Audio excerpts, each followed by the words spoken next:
Buenas tardes. Agradecemos la presencia de las personas que por primera vez nos acompañan a los conversatorios que semana a semana organiza el Centro Virtual de Gestión Pública de Sideris. Y especialmente agradecemos a los que en forma regular nos han ido acompañando cada jueves. El Centro Virtual de Gestión Pública Sideris organiza webinares con especialistas en temas que impactan nuestra relación con organizaciones públicas, con el gobierno, con entidades estatales no gubernamentales y con los particulares. Este webinar lo patrocinan el despacho Burgoa Toledo y Asociados, SC, y la consultoría Sideris. Burgoa Toledo y Asociados, SC, es un despacho especializado, entre otras materias, en derecho fiscal. Sideris es una consultoría especializada en pensiones, entre otras materias. El Centro Virtual de Gestión Pública Sideris ha organizado un ciclo de 3 pláticas con 3 especialistas que se realizarán el día de hoy, mañana y pasado mañana. Todas estas pláticas están relacionadas con la propuesta de reforma del sistema de pensiones presentada en la conferencia mañanera del presidente López Obrador, misma que expuso con diapositivas y ha sido divulgada en los medios de comunicación. Cabe destacar que la iniciativa de reformas y adiciones a la Ley del Seguro Social aún no se publica y en este momento se desconocen los detalles técnico-jurídico y las proyecciones financieras actuariales. Este jueves, la plática que tendremos con nuestros especialistas y patrocinadores estará destinada a saber si la reforma pensionaria es o no otra ocurrencia de la mañanera. El tema de pensiones es relevante para un enorme grupo de la población. Los invitamos a seguirnos y a que pasen la voz. Los objetivos de este webinar serán los siguientes: explicar la integración del sistema pensionario mexicano, identificar los efectos de las cuotas obrero-patronales en la empresa y en el mercado, explicar la relación entre el derecho laboral, el mercado de trabajo y las pensiones. Las ideas que ustedes escucharán de nuestros especialistas son sistema pensionario, fiscalidad de las empresas, derechos de seguridad social de los trabajadores, cuentas individuales, cuentas obrero-patronales y también otro de pensión mínima garantizada. Como todos los jueves, tendremos 3 rondas. Aclaro que este webinar se dividirá en 3 sesiones. Hoy jueves, viernes y sábado, para los que nos acompañen y quieran darle continuidad, estén presentes con nosotros estos 3 días. En la primera ronda, que creo que será muy interesante porque nuestros panelistas son especialistas en seguridad social, en fiscalidad de empresas y en derechos laborales. Por lo tanto, les pediré a cada uno de ellos que desde su especialidad se enfoquen en las propuestas que contiene la reforma pensionaria de la mañanera presidencial, desde las perspectivas siguientes. 1. Población beneficiada. 2. Efecto de un aumento en las cuotas obrero-patronales. Y 3. La pertinencia jurídico-laboral en la reforma. Para ello, cada uno contará con 5 minutos. En la segunda ronda formularé a cada panelista preguntas sobre el tema y tendrán 4 minutos para que las respondan. En la tercera ronda, cada panelista contará con 3 minutos para contestar una pregunta que les formularé y puedan señalar sus conclusiones. Finalmente, y si el tiempo nos los permite, dedicaremos el resto del tiempo a responder las preguntas que formulen por Facebook. Por lo tanto, invitamos a todos los que nos están viendo a participar con sus preguntas. Daré inicio a la primera ronda con el doctor Carlos Matute. Él fue uno de los redactores de la Ley del Seguro Social de 1997. Es profesor y autor de libros de seguridad social, derecho administrativo y gestión pública. Es columnista del Universal y La Crónica de Hoy. Actualmente es socio director de consultoría Sideris, dedicada a temas de gestión pública, seguridad social, obra y adquisiciones públicas, así como responsabilidades administrativas y derecho burocrático.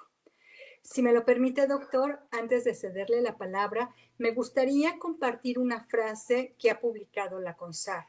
Para los que no son especialistas en la materia, les comento que la CONSAR es un órgano desconcentrado de la Secretaría de Hacienda y Crédito Público, responsable de supervisar a las AFORES. La frase que citaré la pueden consultar en la página de la CONSAR en el apunte 4 sobre el debate de las pensiones. Y es la siguiente, cito textual. Hoy en día, los fondos de pensiones en casi todos los estados y municipios, empresas productivas federales o subnacionales y las universidades públicas del país están técnicamente quebrados, no son financieramente viables y no existe una clara rendición de cuentas. Termina la cita. Doctor Matute, le cederé la palabra por 5 minutos para que exponga la integración del sistema pensionario en México en el contexto de la reforma propuesta por el presidente López Obrador. Bienvenido.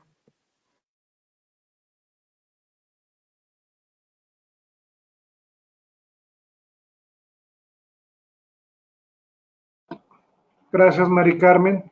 Gracias a nuestros seguidores por estar aquí presentes el día de ahora, lunes 27 de julio. Yo les quiero exponer, gracias a mis compañeros de mesa, el doctor Burgoa y el maestro Hipólito Romero, por acompañarme en el análisis de este tema tan complicado. Yo les quiero exponer rápidamente qué es un sistema pensionario. Un sistema pensionario en México es una protección que se da a las personas que se encuentran en alguna debilidad frente a la vida. Y entonces, la debilidad puede provenir del retiro, la edad avanzada o la vejez, es decir, la que se puede producir después de muchos años de trabajar en el mercado de trabajo y que por la edad ya no es suficiente, ya no es la persona apta para el trabajo y tiene que obtener un ingreso para poder vivir dignamente.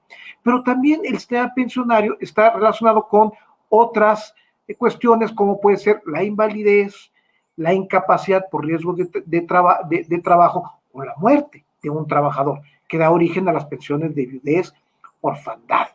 Entonces, el sistema de pensiones es mucho más amplio que el simple sistema de retiro, cesantía en edad avanzada y vejez a que se refiere el SAR, la CONSAR en específico.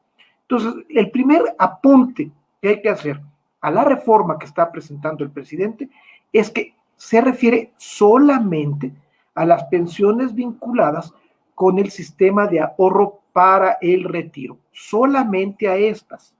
Incluso, si ustedes se han dado cuenta, el IMSS casi no ha aparecido en este proceso de divulgación o de difusión de la reforma. ¿Por qué? Porque este seguro ni siquiera está en la reserva del IMSS y en sus informes no informa sobre su comportamiento. El IMSS se reduce en este seguro a establecer la procedencia o no del otorgamiento de una pensión y a determinar si procede o no por las semanas cotizadas o por los montos o la cotización que se haga al seguro social, el llamado seguro de desempleo, el retiro cuando un trabajador no está, sufre un despido o no tiene trabajo en un momento determinado. A eso se reduce el IMSS.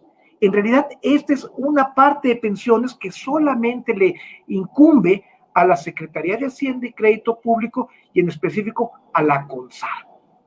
Incluso las pensiones del 73 son pagadas con recursos presupuestales, es decir, las paga Hacienda.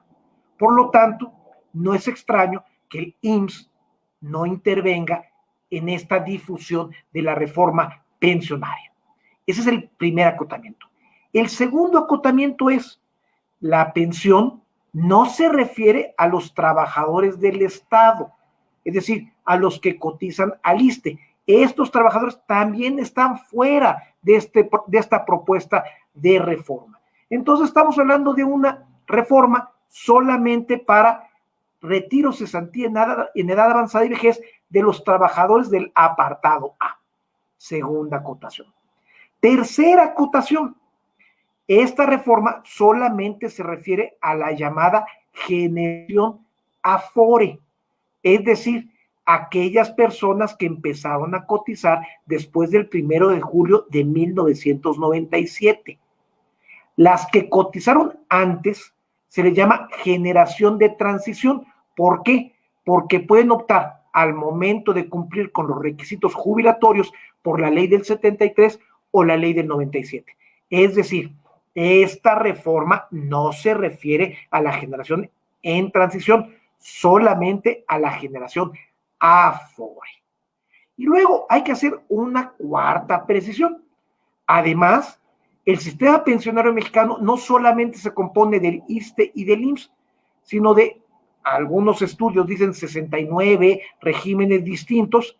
La CONSAR habla de hasta 3,000 tipos de regímenes distintos de pensión que tienen empresas privadas con planes privados de pensión o empresas públicas como Pemex, IMSS, CFE, las universidades estatales, federales y locales y los municipios. Es decir, el sistema pensionario es mucho más amplio que al que se refiere la reforma. Y dejo la exposición de cómo se divide estos pensionados para mi siguiente bloque, en mi siguiente intervención. Gracias. Muchas gracias, doctor Matute. Antes de continuar, me gustaría ofrecer una disculpa. Mis nociones temporales creo que están un poquito confusas.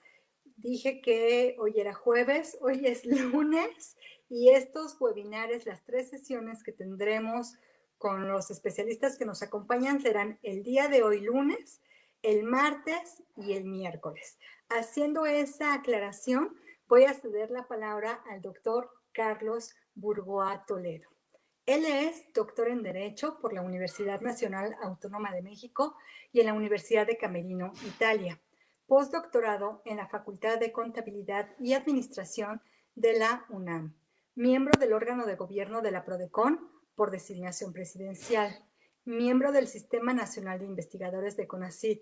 Socio del despacho Burgoa Toledo y Asociados, SC, especializado en Derecho Fiscal, entre otras materias. Profesor de la Universidad Nacional Autónoma de México. Le cedo la palabra al doctor Carlos Burgoa Toledo por 5 minutos para que nos platique sobre la relación de la seguridad social con la fiscalidad de las empresas en México. Bienvenido, doctor. Gracias, buenas tardes a todos y desde luego agradecer al doctor Carlos Matute y a Sideris que me han hecho la invitación para participar el día de hoy con ustedes. Y bueno, con este tema que es de alta, digamos, inquietud para toda la sociedad, lo importante a considerar siempre es las bases, como bien lo ha hecho notar el doctor Matute. La idea sería comenzar a entender qué es la seguridad social contrastada con el efecto fiscal. Como ya lo sabemos, la seguridad social pues implica un tanto la protección a la sociedad misma y quizás en este sentido pudiéramos quedarnos un poco cortos si solamente se piensa en la atención médica. Desde luego la seguridad social implica muchos otros aspectos como incluso pudiera ser efectos de vivienda para llevarlo en extremo. Es decir, conceptos como asistencia social a veces se quedan cortos respecto del total, que es la seguridad social. Y si bien esto establece en la Constitución como un derecho constitucional, que a su vez por correlatividad tiene una garantía en donde el Estado está obligado a hacer, que ese es el tipo de las garantías sociales en donde el Estado realiza, no donde se abstiene, sino donde realiza, la lógica es que este deber gubernamental es posible gracias al gasto público, el cual se alimenta del pago de las contribuciones. Y es ahí entonces en donde podríamos nosotros entender que hay una combinación entre el pago de contribuciones respecto de lo que sería pues el deber del Estado para poder sufragar estos beneficios. Me explico un poco más a fondo. El deber de contribuir al gasto público está siempre centrado en el artículo 31, fracción cuarta de la Constitución, independientemente de lo que pudiera ser el fundamento de la seguridad social. Para todo este contexto, entonces, es difícil pensar como en ocasiones se puede errar en la día de que la contribución se encuentra en el 73 de la Constitución. No es así. Está en el artículo 31, fracción cuarta. Para esta lógica, lo que nosotros podríamos entender entonces es que a la seguridad social se le dan aportaciones y estas aportaciones forman parte de todas las contribuciones. Lo dice muy claro el artículo 2 del Código Fiscal de la Federación. Las contribuciones son impuestos, derechos, contribuciones de mejoras y aportaciones de seguridad social. Y es importante hacer notar que estas aportaciones de seguridad social se vuelven, para el caso de los trabajadores que son de iniciativa privada, de manera tripartita, pues en tanto que se desarrollan con fondos tanto del Estado, fondos de lo que es patrones y desde luego con la aportación propia del trabajador. Para toda esta lógica, entonces, es bien importante entender lo tripartita, dado que de ahí deriva pues la lógica, la importancia y la esencia de lo que hoy en día se ha platicado en la mañanera del presidente. Sin embargo, como aportaciones de seguridad social y a su vez contribuciones para el marco contextual mexicano, aquí la clave está en que también son susceptibles de ser fiscalizadas. Quiere decir que implicaría la posibilidad de ser motivo de auditorías, la posibilidad de ser motivo de sanciones, y sin duda es un pago irrefutable. No es algo optativo, es evidente que al ser una contribución, pues se encuentra obligado. La clave principal también es que esto se lleva administrado a través, en el caso, insisto, de particulares, me refiero a patrones que lleven hacia sus trabajadores este sistema del IMSS, el cual se concibe como un organismo fiscal federal autónomo, dicho así por el artículo 4 de la Ley Orgánica de PRODECON. Bajo esta lógica, entonces, entendemos que el hecho de tener en la nómina a un trabajador implica un valor implícito. Y este valor, pues, desde luego se debe considerar por todos los motivos que implica la seguridad social, que, vuelvo a insistir, no solamente descansa en el efecto de salud, sino que también pudiera ser motivo de las AFORES, todo lo que hoy en día conocemos como el seguro de ahorro para el retiro, y bueno, pues algunos otros elementos que son de alta importancia. Todo patrón debe tener muy presente esta situación. Quizás me atrevo a hacer un pequeño el paréntesis en mi comentario, pero es para demostrar la importancia de lo que estoy diciendo. Varias de los que serían estrategias o varias opciones que en la práctica se llegan a realizar por algunos particulares, como lo es el famoso asimilables a salario, como muchas otras figuras que pudiera ser la subcontratación, de la cual ya más adelante estaremos platicando, obedecen precisamente al costo que implica la seguridad social. Entonces, bajo esta lógica, nunca hay que perder de vista que es un deber constitucional el tener este derecho a la salud, el tener este derecho a la vivienda digna y decorosa y todo lo que implica la seguridad social, concepto nacido en Alemania, desde luego, en el ánimo de tratar de abarcar a toda la población, y por ello, por el costo que en sí mismo tiene, es que se incardina dentro de nuestra legislación como una de las tantas contribuciones que pudiéramos nombrar. La característica principal que yo puedo entender de esas contribuciones es que en la fase de lo que es una seguridad social, aportación de seguridad social, conlleva una contraprestación eventual. Lo pondría un poco dramático, pero vamos a hacerlo con el ánimo de poder explotar mejor la idea. En cuanto a los derechos, es común que en la manera de contribución, yo siempre tengo una contraprestación inmediata, pienses en un pasaporte, en una licencia de manejo, pues ok, en las contribuciones de mejoras la contraprestación es inmediata. No obstante, yo la puedo ver, la puedo observar y bueno, quizás el tiempo que tome en construirse un puente o una carretera, pues es lo único que me pueda dilatar su goce. En tanto que en los impuestos, la contribución no tiene una contraprestación del Estado de forma inmediata. Quiere decir que se va a un fondo común que le llamamos gasto público y es por ello que sobreabundan los impuestos. Es mal dicho en la práctica que se le llame impuesto a todo lo que es una contribución, puesto que el mexicano está obligado a contribuir, no a impuestar, valga este redundamiento de palabras.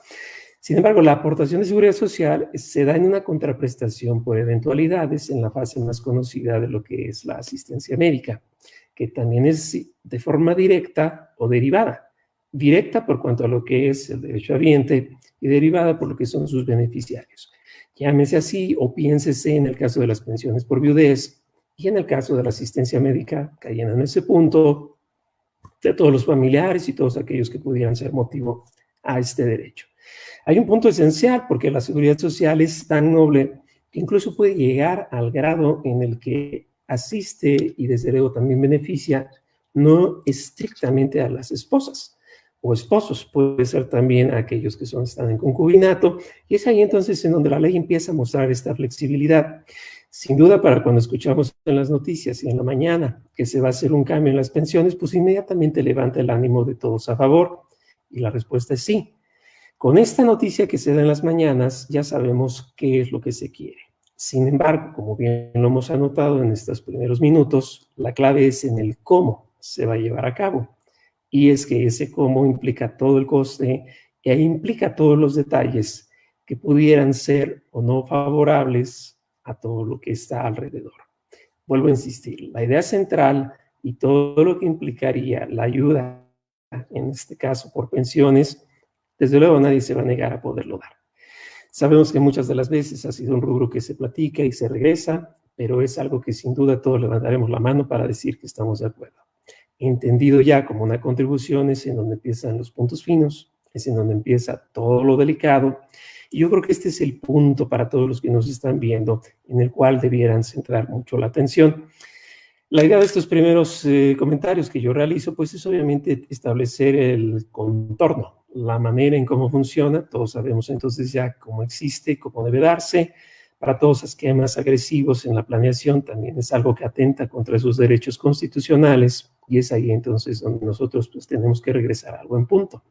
Insisto, todos levantaremos la mano para decir que sí a una reforma a las pensiones, pero el cómo, esa es la parte básica, y yo creo que es lo más importante, que sin duda pues nos va a tener muy entretenidos durante estos 3 días para poder desarrollar con precisión los detalles, quizás los puntos adversos, algunos puntos favorables. Por eso es que, pues bueno, platicaremos de todo esto de estos días. Muchas gracias, doctor. En esa parte coincido con el doctor Matute cuando dice que falta ver la letra chiquita de la reforma, bueno, de la propuesta de reforma para poder analizarla en el fondo. Agradezco su participación. Cederé ahora la palabra al maestro Hipólito Romero Reséndez. Él es maestro en Administración Pública con mención honorífica por el Instituto Nacional de Administración Pública. Tiene estudios de posgrado con la especialidad en Derecho del Trabajo por la Junta Local de Conciliación y Arbitraje del Distrito Federal. Es licenciado en Derecho por la Universidad Latinoamericana. Es experto en litigio estratégico en materias laboral, administrativo y derecho disciplinario. Catedrático del INAP, de la Universidad de Anáhuac, del Instituto de Administración Pública de Tabasco, de la Universidad Autónoma del Estado de México y la División de Educación Continua de la Facultad de Contaduría y Administración de la UNAM. Ha sido servidor público en el área de relaciones laborales y responsabilidades administrativas por más de 20 años. Si me lo permite, maestro, antes de darle la palabra, me gustaría compartir con nuestro público una frase de la CONSAR, que como dijimos es un desconcentrado de la Secretaría de Hacienda y Crédito Público. Esta frase, al igual que la otra, también se puede consultar en el apunte 4 sobre el debate de las pensiones. Cito textual: la población económicamente activa en México fluctúa entre 55 y 60 millones de habitantes.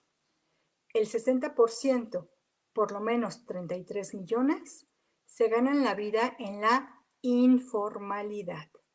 Sus salarios tienden a ser bajos en comparación con el salario mínimo y no tienen acceso a los beneficios de seguridad social. Termino la cita y le cedo la palabra, maestro, por 5 minutos para que nos platique sobre los efectos del derecho laboral en el mercado de trabajo formal e informal. Gracias por su participación. Muchas gracias, muy buenas tardes a todos. Agradezco la invitación para externar algunas preocupaciones que todos tuvimos la semana pasada con este anuncio tan rimbombante de hacer modificaciones al sistema pensionario en México, y en lo particular al servidor, a mí, con la situación real que estamos viviendo, porque cada vez podemos entender menos la idea de tener soluciones integrales a nuestros sistemas de seguridad social y de manera concreta a los aspectos del debido respeto a las relaciones de trabajo. Este punto el dato que afortunadamente nos comentan con relación a la población económicamente activa y los números de 33 millones de personas que están con una situación de trabajo precario, pues nos habla que en materia de mercado, los trabajadores informales o los trabajadores que no tienen un trabajo digno o decente son cotizados. Y eso es indignante. Es indignante porque el considerar la figura del trabajo digno o trabajo decente no es nueva. A nivel mundial es en la Organización Internacional del Trabajo, en 1999, donde se maneja este concepto de trabajo digno o decente. Y es en nuestro país, hasta el 30 de noviembre del año 2012, último día de la administración del presidente Calderón, prácticamente el inicio de la administración del presidente Peña Nieto, donde a través de un decreto publicado en el Diario Oficial de la Federación con esa fecha, tenemos ya la figura en nuestro país de trabajo digno o decente en nuestra legislación laboral. Esto lo podemos ver de manera clara dentro del apartado A del artículo 123 constitucional, que rigen las relaciones de trabajo de los particulares, concretamente en su artículo 2 y en su primer párrafo, donde vamos a ver que en materia laboral son 3 las finalidades que se buscan a través de las normas del trabajo, siendo la primera el trabajo digno o decente, la segunda el equilibrio de los factores de la producción y el tercero la seguridad social. Como podemos ver, 3 aspectos que se complementan a través del equilibrio de los factores de la producción para que los trabajadores sean reconocidos como personas en primer lugar. Y esta es la parte importante. Tenemos que considerar que no solamente estamos viendo violaciones a lo que es el derecho del trabajo, que desde mi punto de vista este derecho humano se encuentra limitado. Lo que debemos considerar es el derecho al trabajo digno. Y estos números que acaban de leernos son realmente indignantes.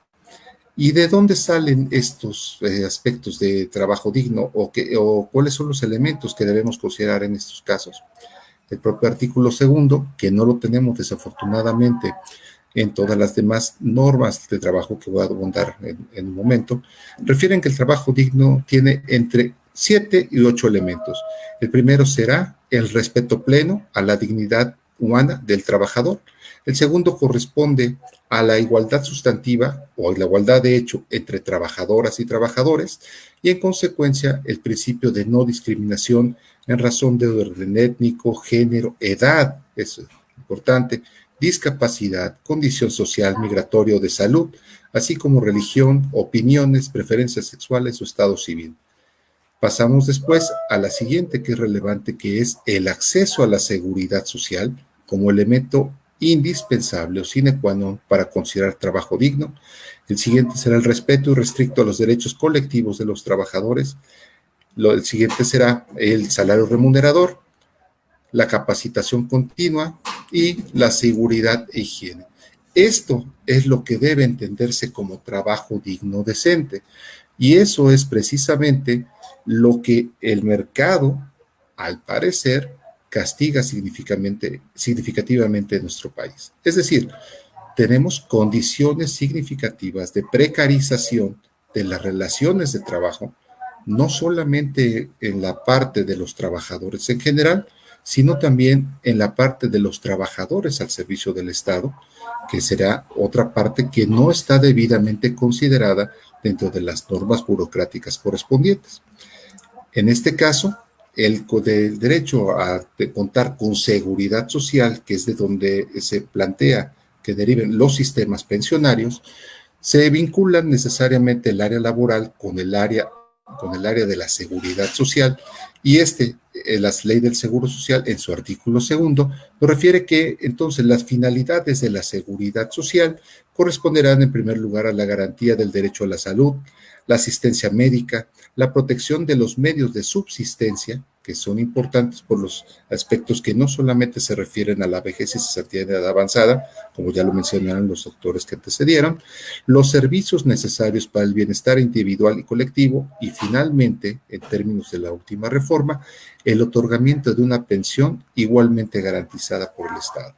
Entonces, tenemos que las situaciones del mercado formales realmente no se están cumpliendo, nos estamos inclinando por la parte de los mercados informales, y esto genera necesariamente la inexistencia de valor al trabajo digno decente, que a la larga traerá aparejado necesariamente que si no hay trabajo digno, no habrá pensión digna. Y yo dejo hasta aquí mi comentario para no quitar tiempo a los demás. Muchísimas gracias. Muchas gracias. Entramos a nuestra segunda ronda. En esta ronda, cada uno de ustedes contará con 4 minutos para responder las preguntas que les formule. Comenzaré con el doctor Carlos Matute González. Doctor, ¿cuáles son los desequilibrios del régimen pensionario actual? Es una pregunta. Otra pregunta es, ¿cuál es la diferencia entre la generación Afore y la generación de la transición? Tiene la palabra.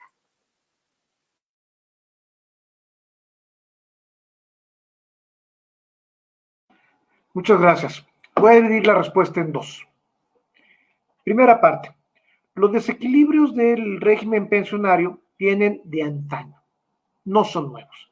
Y están vinculados con lo que comentaba el maestro Romero. La informalidad en México es estructural. Desde la ley de 1973 se intentó incluir a una serie de grupos que no tenían relaciones de trabajo formales, como las trabajadoras domésticas, por ejemplo, los trabajadores del campo, las industrias familiares, y un grupo enorme poblacional que no tenía acceso a la seguridad social, pero que sí son trabajadores, porque viven de su esfuerzo. La ley del 97 los intentó nuevamente incorporar con un régimen más flexible financiero para que se pudiera hacer más accesible la protección de la seguridad social. Y en las cuentas individuales se creó una figura desde el 97 que se llama la aportación voluntaria. Y entonces, cualquier persona sin tener ninguna relación de trabajo puede contratar una cuenta individual en una Afore y depositar su ahorro para poder aprovechar los beneficios de este sistema. ¿Y cuáles son los beneficios? Pues los rendimientos que produce la cuenta individual, que son altos comparado con el resto del sistema financiero. Entonces, sí hay una preocupación por incorporar a la población económicamente activa en la informalidad, pero lamentablemente, a pesar de las figuras que se establecieron en la ley del 97, no hubo incremento real de las aportaciones de seguridad social. Y conforme a los estudios que se han hecho, y en especial el de la CONSAR que se ha citado en este webinar, hay una gran informalidad y sobre todo intermitencia en la cotización. Hay muchas personas que salen y entran del mercado formal, informal, a conveniencia. ¿Por qué? Porque no hay incentivos claros para cotizar en la seguridad social. Y entonces se hace una serie de prácticas de las que va a hablar el doctor Burgoa, que afectan a los derechos de los trabajadores y que al final se refleja en un bajo ahorro. Entonces, en el sistema pensionario hay 2 grandes grupos, los informales y los formales. Ya los informales, la única cobertura es lo que se llama la pensión de bienestar para adultos mayores, que es 1/3 del salario mínimo, que ya platicaremos con mayor cuidado. Entonces, esta reforma solamente se refiere al IMSS y a la formalidad. Toda la informalidad queda fuera de esta reforma. Esto es muy importante. Y la segunda división que tenemos que hacer es la distinción entre la generación Afore, a la que va dirigida esta reforma.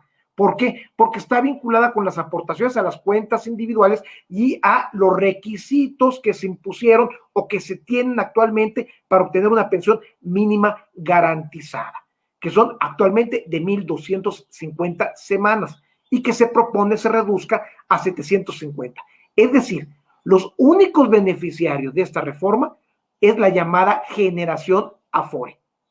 En cambio, la generación en transición, la que cotizó en el 73 y en el 97, no está incluida en esta reforma. ¿Por qué? Porque no se modifica ninguno de los supuestos de 1973. Y esto hay que señalarlo.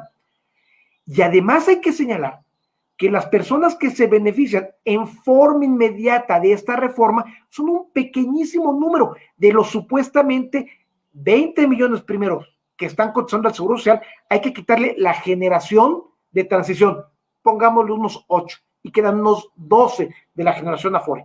Y de la generación Afore hay que quitar a todos los que se van a jubilar en los años, dentro de 20 o 30 años, que es la mayoría. Esta reforma solamente va a beneficiar en el corto plazo, a aquella persona que tenía 39 años en 1997, que nunca había cotizado al Seguro Social y que ahorita está a punto de cumplir 60 años.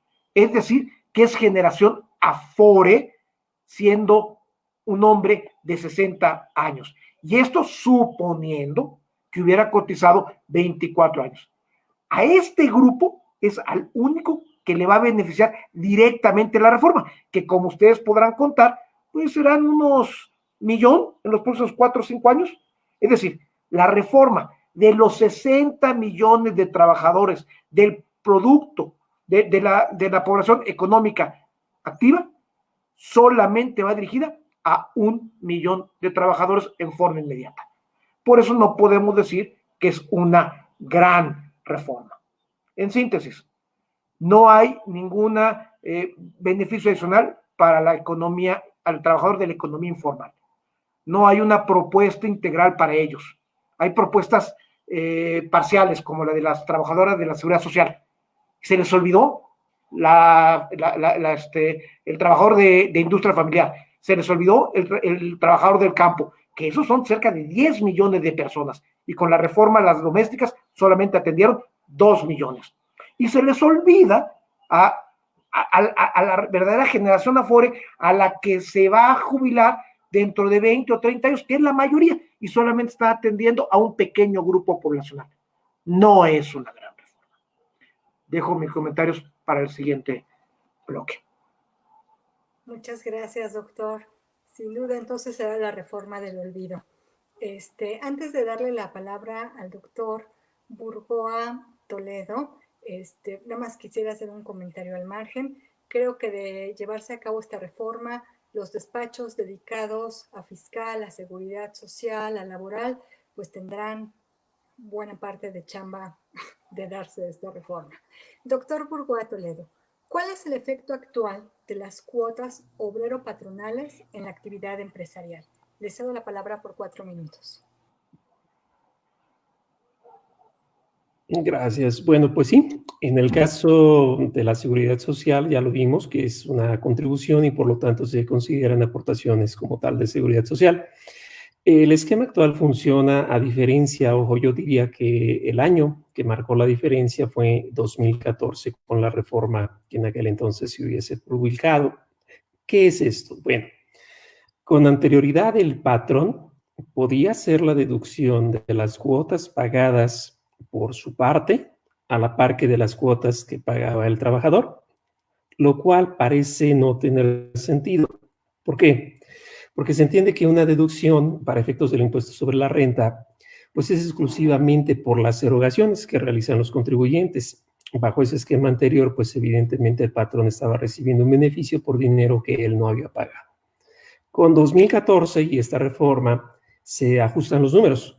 Y entonces es el artículo 28, fracción primera de la Ley de Impuestos sobre la Renta, el que precisa que solamente es deducible las cuotas pagadas por el patrón, más no así las que pagase el trabajador.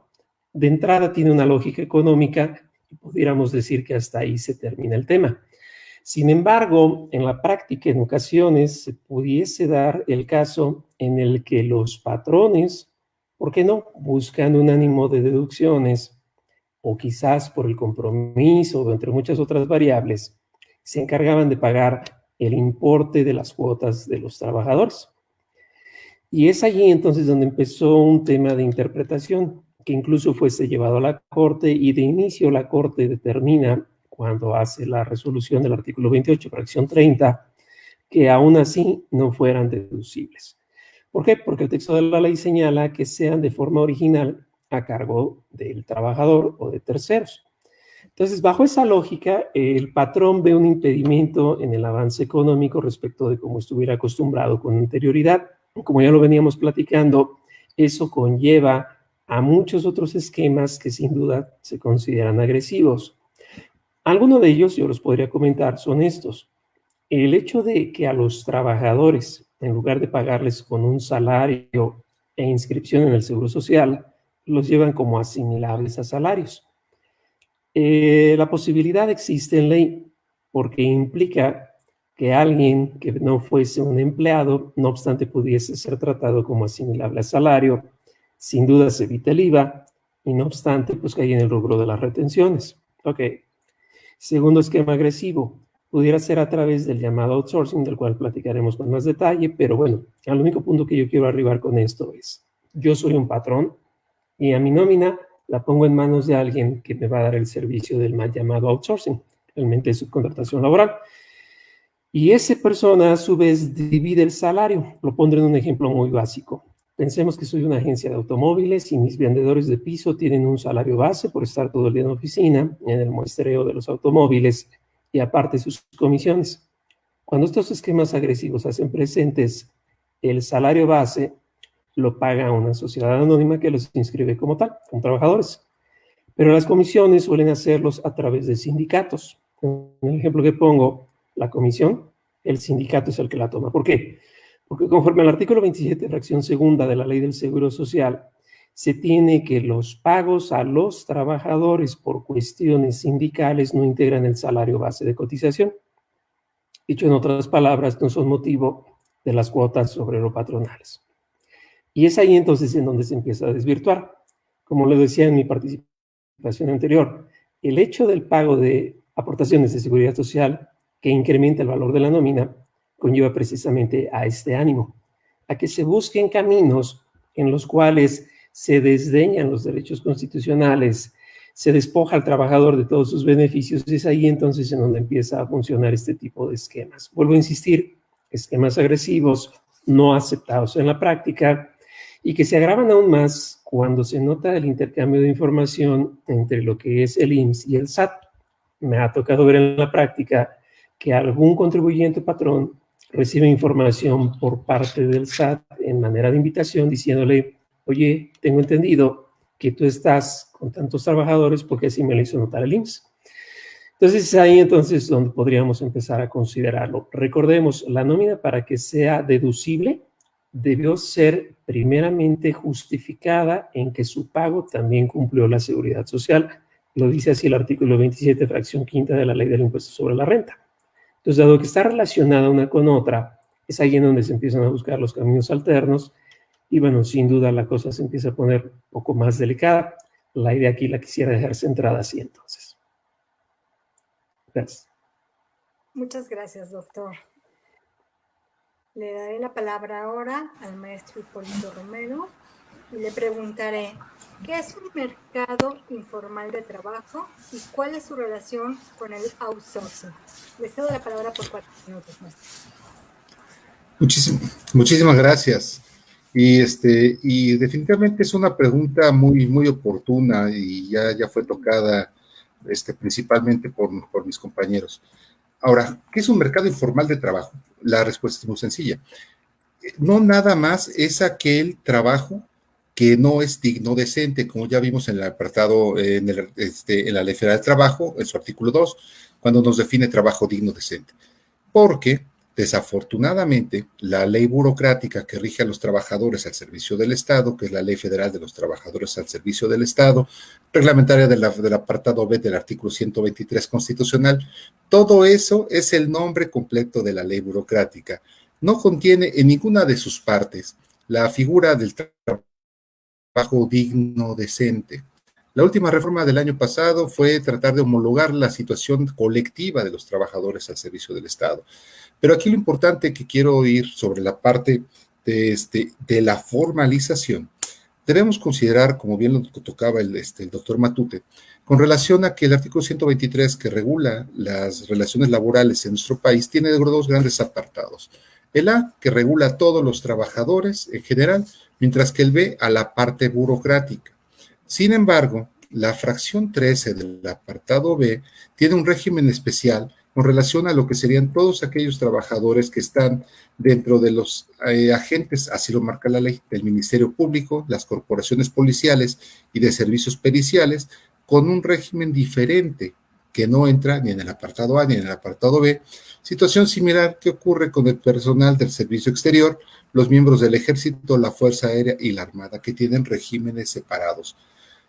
También debemos considerar que la propia Constitución faculta a que las legislaturas de los estados tengan la posibilidad de dar de alta a sus propios trabajadores con relación a las normas que deriven del 123 sin precisar el apartado A o el B.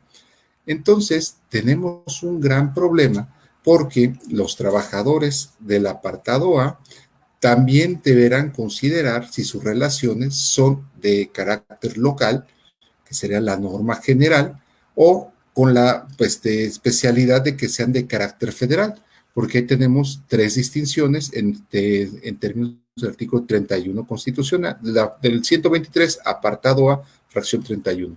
Las ramas de industrias o servicios específicos, la correspondiente a las empresas, en su caso que sean descentralizadas, inclusive del gobierno federal, podemos hablar del propio Seguro Social eventualmente, y finalmente aquellas que por materia serán federalizadas, aunque podrán tener auxilio de la legislatura de los estados, como son en este caso todo el tema de capacitación y adiestramiento, la seguridad y higiene en los centros de trabajo.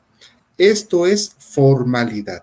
Más allá de trabajo decente, la formalidad es el trabajo regulado.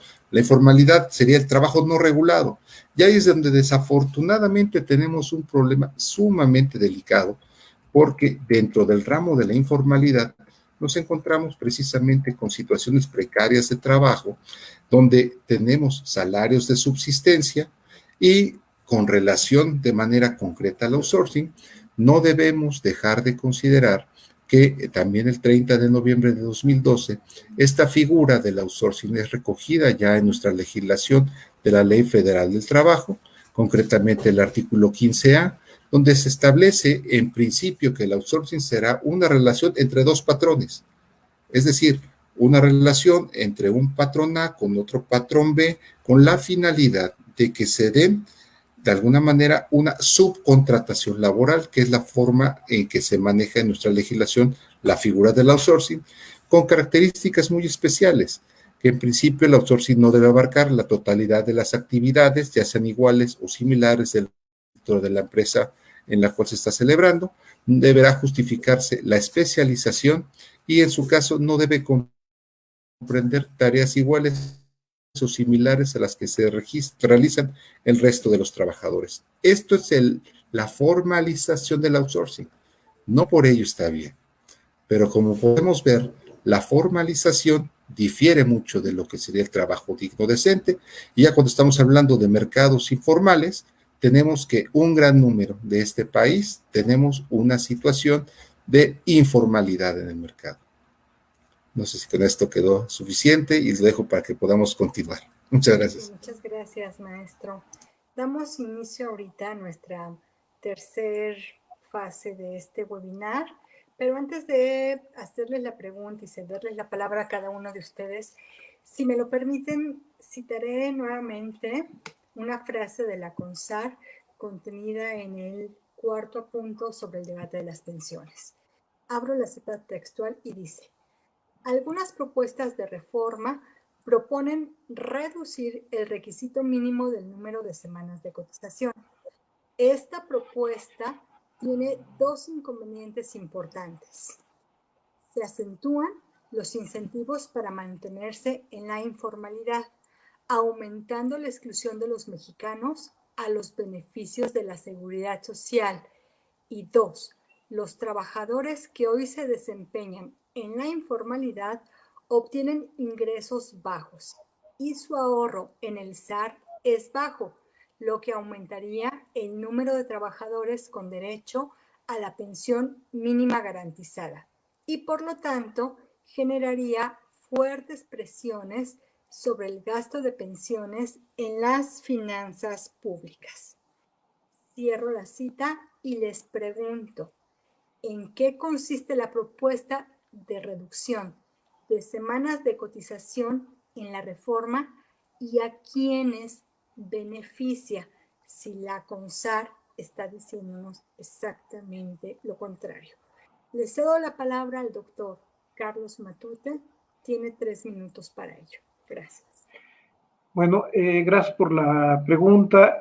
Cuando nosotros leíamos este estudio de la CONSAR, me refiero en Sideris, nos dimos cuenta que aquí hay un problema de comunicación interna del gobierno federal o, nuevamente, la mañanera es un foro político donde lo técnico no importa. La reforma planteada por el presidente de la República es exactamente lo contrario a la sugerencia que le hace su órgano técnico en materia de pensiones para la generación Afore del IMSS. Es decir, la CONSAR sabe que el beneficio de reducir semanas de cotización no es tal, que es una falacia. Y sin embargo, algunas reformas se convierten en la reforma del gobierno federal.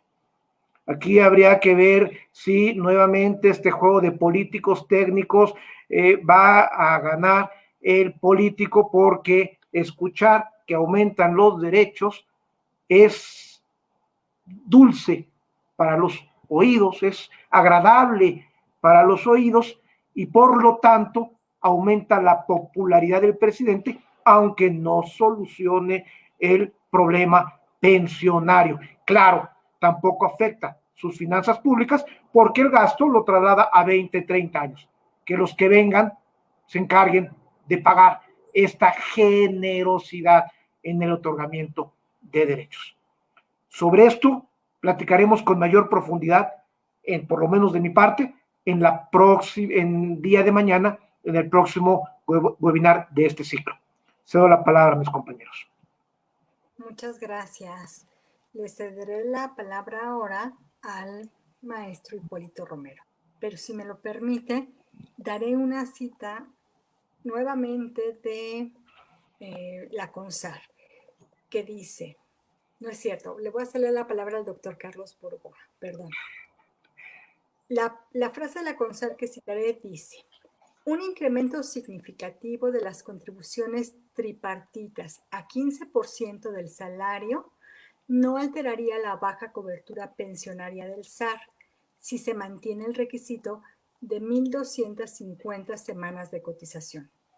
El trabajador promedio podría aspirar a obtener una pensión del 41.7 mayor. La tasa de reemplazo subiría en 8 puntos porcentuales. Doctor Burgoa, tomando en cuenta esta cita, le pregunto, ¿en qué consiste la propuesta de aumento de cuotas patronales en la reforma pensionaria? Tiene la palabra por 3 minutos.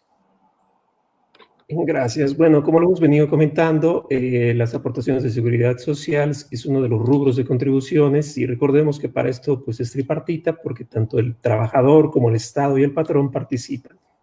Para el caso del patrón, lo dicen las láminas que presentó el propio presidente en la mañana, tendría que elevarse o se piensa elevar del 5.15 al 13.87%. Si pensamos en números, pareciera que de inmediato es sencillo, puesto que en tanto el patrón pague esa cantidad, pues le va a ser deducible en la forma tributaria que lo vine comentando con anterioridad. Sin embargo, creo que las letras chiquitas del contrato van a ser muy importantes. ¿Por qué? Porque recordemos que lo señala el artículo 28 de la Ley de Ingresos de la Federación para este año, y ha sido algo que viene desde el sexenio de Vicente Fox, que toda iniciativa, dice, en materia fiscal, como son las leyes incluyendo seguridad social, envía al Ejecutivo, debe reunir 4 requisitos: que se otorgue certidumbre jurídica a los contribuyentes, que el pago sea sencillo y asequible, aquí es donde empieza a complicarse, que el monto a recaudar sea mayor que el costo de fiscalización, y lo más importante, que las contribuciones sean estables para las finanzas públicas. Y yo creo que aquí es donde empieza a hacerse un tanto más delicado. ¿Qué es estabilidad en las finanzas públicas? Pues todo lo que conocemos, que haya un buen nivel de empleo, el nivel general de precios, el bajo mediano endeudamiento, el equilibrio en la balanza de pagos y, bueno, muchos otros elementos que, de no cumplirse, pues empiezan a generar crisis, ataques financieros, especulativos, alteración en los niveles de precios. ¿Qué quiero decir con esto? Que si el patrón, si bien pudiera seguir teniendo el beneficio de hacer la deducción, es una combinación muy interesante entre lo financiero y lo fiscal. Que sea deducible no quiere decir que sea alcanzable. Entonces, la lógica es que el patrón tendrá que hacer un esfuerzo adicional. Si la nómina tuviera un costo adicional por este esfuerzo que lleva a realizar, no sabemos si se va a cumplir con el nivel de empleo y si esto va a cumplir el artículo 28 de la Ley de Ingresos de la Federación para la estabilidad de las finanzas. Ahora, viene un punto que nos supera a todos y que en plena pandemia fue publicado, y pues desconozco si se tuviera precisión en ello, porque dentro de lo que fue la reforma constitucional al artículo 4, pues recordemos que se asuma un apoyo económico, becas para estudio y lo que serían precisamente las pensiones no contributivas. Y el 23 de abril de este mismo año se publica lo que se denominó el decreto de austeridad, que se habló de un recorte presupuestal, etcétera, en el ejercicio, me refiero, del presupuesto, y dice que todo ello era sin incrementar el valor de los combustibles y sin aumentar impuestos o crear impuestos nuevos y sin endeudar al país. Y entonces, dado este agavillamiento de cuestiones, desde luego surge la duda inmediata de, ante la falta de incremento de impuestos, porque pues obviamente va a haber más que dar, pero con menos dinero, la pregunta sería, ¿cómo se podrá solventar toda esta nueva carga al Estado? Se crea un derecho constitucional, que creo que pocos lo pudieron observar así. Es un derecho social el que se crea con una correlativa garantía social. ¿Cómo se va a sufragar si se comprometen a no establecer mayores contribuciones o incrementar las actuales? Vuelvo a lo mismo. El patrón podrá hacer la deducción. En el efecto económico no sabemos si estimulará verdaderamente la contratación de más personal. Y bueno, pues esa es la pregunta que yo creo tendremos que desarrollar en estas siguientes sesiones. Sería mi respuesta. Muchas gracias, doctor. Ahora le cederé la palabra, ahora sí, al maestro Hipólito Romero, para que por favor nos pueda contestar cómo afecta la propuesta de reforma a los derechos de los trabajadores del mercado formal e informal. Le cedo la palabra, maestro. Muchas gracias. Bueno, brevemente, para considerarlo desde el punto de vista laboral con base en mis anteriores intervenciones, realmente la reforma integral se explica el oxímoron con hablar de reforma integral, porque definitivamente no abarca al universo de trabajadores formales que integrarían la población probablemente sujeta al mismo, y dentro del impacto de la informalidad definitivamente no están considerados. Entonces, tenemos una situación concreta en donde la reforma probablemente afecte, con el número que señalaba el doctor, de 1 millón de personas, sobre más de 120 millones en el país, donde tenemos problemas reales de subsistencia, no solamente derivados por la situación que estamos viviendo derivado de la COVID, sino que estamos viviendo una situación complicada para sobrevivir inclusive con posterioridad a nuestro trabajo. Entonces, ¿afectará la reforma? Pues quisiera pensar que se tenga la oportunidad de abrir las causas correspondientes para que esto ojalá pudiera afectar los derechos de los trabajadores, pero para bien, para considerarlo realmente dentro de un universo completo donde cualquier mexicano pudiera tener la oportunidad de acceder a un sistema de seguridad social, ya es un régimen voluntario, ya es un régimen obligatorio, que nos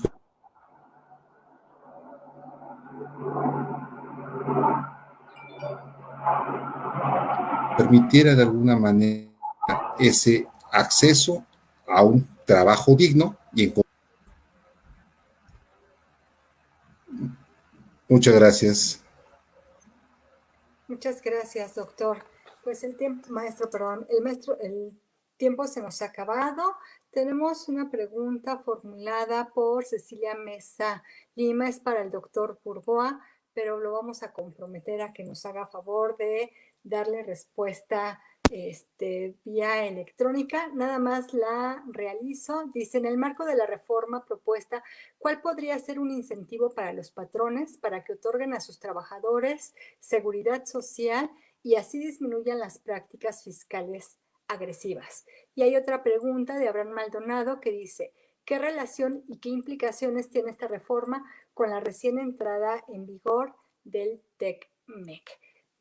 Procuraremos contestarles sus preguntas vía correo electrónico o vía Facebook. Y pues no me resta más que agradecerle a los participantes del día de hoy el compartir sus conocimientos, realmente muy enriquecedor desde 3 puntos de vista o desde 3